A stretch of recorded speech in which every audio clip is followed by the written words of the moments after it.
Magandang gabi sa inyong lahat. Naririto na naman ang pagbabalik ng Ermitanyo. Simulan na natin ang kwento. Alam mo gabunan, sa dami-dami ng pinagdaanan kong pagsubok, marami akong natutunan. Bago ka namin kitila ng buhay, nais naming malaman mo ang leksyon na aking natutunan. Nais kong isipin mo sa iyong paglalakbay patungong impyerno. Ang buhay ay hindi tungkol sa paghanap sa iyong sarili. Ito ay tungkol sa kung paano mo buuhin ang iyong sarili. Ang isang pagkakamali sa iyong direksyon ay maaring isang malaking hakbang para sa kaunlaran at iyong buhay. Sana'y pagkakatandaan mo ang dalawang yan. Nayo'y kapag ibinalik ka na dito ng Panginoon sa mundo, ay isa ka ng mabuting nilalang. Alam kong may pagkakataon tayong naliligaw ng landas. Pero sana'y iyong pagkakatandaan na tayo ang may kontrol sa ating sarili upang marating ang masayang kinabukasan. Paalam gabunan. Naway maging masaya ka sa iyong buhay patungo sa iyong kinaroroonan. Wika ni Nuli. Kasabay ng pagwika nito ay ang muli niyang pagtayo, sabay sinyas kay Danilo. Pagdampi ng isang patpat sa noo nitong hawak ay ang pangingisay ng gabunan. Matapos itong gawin nila Danilo ay ang paglaho ng espiritual nilang anyo, maging ang kanilang mga sandata, maliban lamang sa mga pisikal nilang gamit. Matapos nilang maibalik ang mga armas sa katawan ay ang paglapit nila sa dalawang ermitanyo at mga albularyong kasama nila. Maging ito ay hindi nakaimik dahil sa mga binitawang kataga ni Nuli. Sa pagbalik nila sa kanilang mga pinagpapahingahan, pinili nilang iwaglit na muna sa kanilang mga isipan ang mga pangyayari. Hindi na nila ito nagawa pang pag-usapan dahil sa maaga pa ang kanilang paglalakbay kinabukasan. Sa pagputok ng bukang liwayway, nakalayo na nga sila sa Baryo Urang. Pero bago sila makalayo sa lugar na yon, dinig na dinig nila ang pagsisigaw ng mga taga-baryo. Dahil bigla kasing lumubog sa lupa ang isang bahay malapit sa kanila na nagbibigay ng pangamba para sa kanilang kababaryo. Ilang minuto pa ang lumipas, muli na namang lumubog pa ang isang tahanan. Hindi kalayuan sa unang lumubog na tahanan. Dahil sa mga nasilayan nila Nuli, doon nila napagtanto na hindi ordinaryo yung mga pangyayaring yon. Ermitanyo, bakit ho lumubog sa lupa ang ilang bahay sa baryo? Wala namang ulan o ba?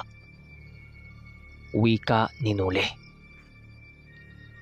Ganyan talaga ang nangyayari iyo sa mga taong ginabayan ng demonyo. Kapag ang nanirahan sa bahay na yon ay mamatay ng sabay-sabay, ilubog ito ng diablong kanilang gabay upang maalis ang mga gamit na maaring pakinabangan ng mga nilalang na manghihimasok sa lugar. Gawain ito ng mga demonyo nang sa gayoy hindi mamulat ang mga tao sa mahiwagang mundo. Sagot naman ng ermitanyo. Matapos nilang masilayan ang bahay na nilamon sa urang, pinili nilang ipinagpatuloy na ang kanilang paglalakbay. Medyo malayo-layo pa sila sa pabalik ng tinago kaya hindi nila alam at mahulaan ang mga mangyayari sa kanilang paglalakbay. Habang binabagtas nila ang daan, masaya nang nagkakantahan ang pangkat ng ermitanyo. Lahat-lahat sa kanila ay hindi maiwasang magalak sa pagdating nila sa tinago. Sinuli noon, imbis makisabay sa kasiyahan, ay lalo pa siyang nalulungkot sa pagbalik nila sa huling lupa ng kalaptan. Iho, bakit wala kang imik? May bumabagabag pa sa iyong isipan. Tanong ng ermitanyo. Nang makita kasi ng kanyang maestrong hindi gumingiti siya, agaran din itong pinansin ang katahimikang bumabalot sa kanya. Nang marinig ito ni Nuli, pinili niyang tingnan si Manong Duming. Nalulungkot ako, Manong Duming. Alam kong ang ilan sa atin ay nagsasaya dahil sa malapit nang magwakas ang ating misyon. Pero para sa akin, hindi kasayahan ang dapat nating ipagdiwang. Bagkus ay kalungkutan. Kalungkutan para sa mga kasama nating magpaiwan sa tinago na itinuring na nating kapatid at kaibigan. Kung ako lang ang masusunod, ayaw ko nang matapos ang paglalakbay na ito dahil sa labis na kong napapalapit sa isa man sa inyo. Sagot ni Nuli. Ramdam ko ang nararamdaman mo, Iho. Pero ito talaga ang nakatadhana. Magiging masaya pa rin naman tayo ni Carpio at Danilo kung tayo na lang ang uuwi ng Bacolod. Isipin mo din ang mga naunang naging kaibigan mo. Sila Guyo, si Umar, at maging ang mga tauhan mo sa manukan mo. Alam kong sa pagkawala natin ng ilang buwan, maraming mga nilalang ang nagkalat para perwisyuhin ang mga kagaya mong magmamanok sa lugar na yon. Isipin mo din na hindi katapusan ang pagkahiwalay natin sa grupo. Palagi mong pagkatatandaan, kapag itinadhana ng panahon, muli tayong magkasama-sama saan mang dako ng lupain. Huwag mong alhanin sila Tonyo at ang buong pangkat nito dahil ligtas ito sa lugar na kanilang nakasanayan. Kasama din nating uwi sila Karding, maging ang mga antingerong gaya natin. Kapag bakante ang oras natin, Iyo, hayaan mo, hanap tayo ng paraan upang bumisita dito sa tinago. Sagot ni Manong Duming. Tama si ermitanyong Duming, Nuli. Kaya huwag ka nang malungkot dyan. Isipin mo na lang ang mga magulang mo at kaibigan na naghihintay sa pagbalik mo.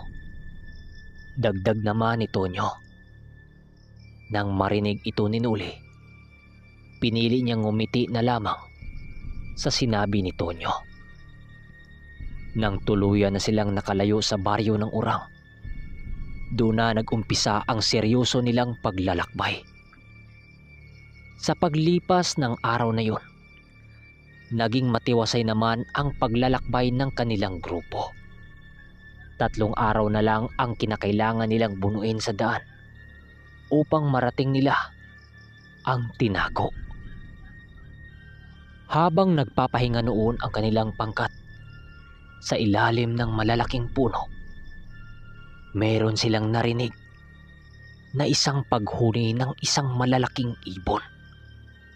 Agarang napaikot ang kanilang mga paningin sa paligid, gawa ng hindi normal ang huni na kanilang narinig. Kahit tirik na tirik pa noon ang araw, ramdam nila Nuli ang hindi kaaya-ayang nilalang na nagmamasid sa paligid.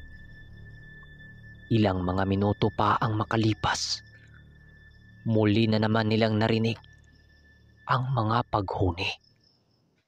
Sa tansya ni Nuli, 5 ang mga nilalang na nagmamasid sa kanilang kinaroroonan. Habang tumatagal ang kanilang pakikinig sa paligid, doon nila napagtantong gumagapang na ang mga nilalang na yon sa mga puno.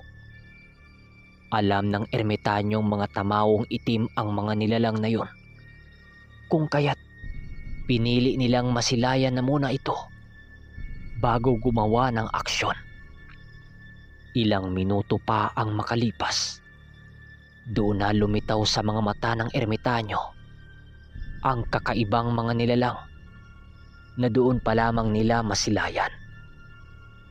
Paglalarawan nila Nuli sa kanilang mga nakita, meron itong katawan na parabang mga bayawak. Kulay itim ang mga balat at meron itong kalahati ng katawan na mahalin tulad mo sa isang matipunong lalaki. Ang iilan sa mga tamawong yun ay merong mga daladalang pana at ang iba naman merong daladalang mga sibat.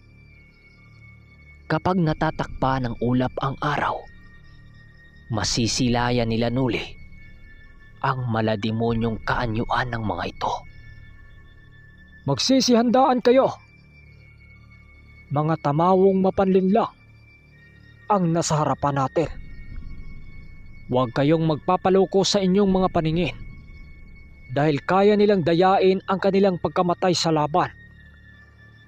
Wika ni Manong Tuming. Kasabay ng pagsalita nito ay ang dahan-dahan nilang paglalakad papalabas ng gubat upang mapag-aralan ang gagawing atake ng mga ito.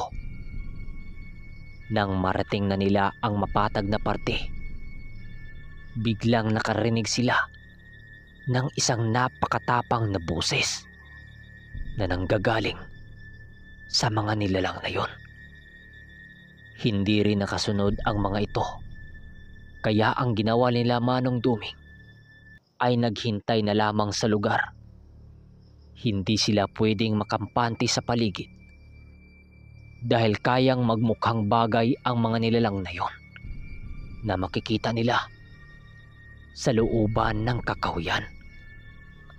Maaring maging kaanyo ito ng kanilang mga kabayo na agarang aatake kapag nakahanap ng pagkakataon.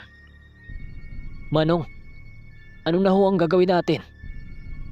Ang daang patong tinago ay nasa gubat na yan. Naroroon ang ating mga kabayo nang siyang ating sasakyan. Wika ni Nuli. Huwag kang mag-alala, iho. Hindi gagalawin ng mga tamawong yon ang ating mga kalabaw.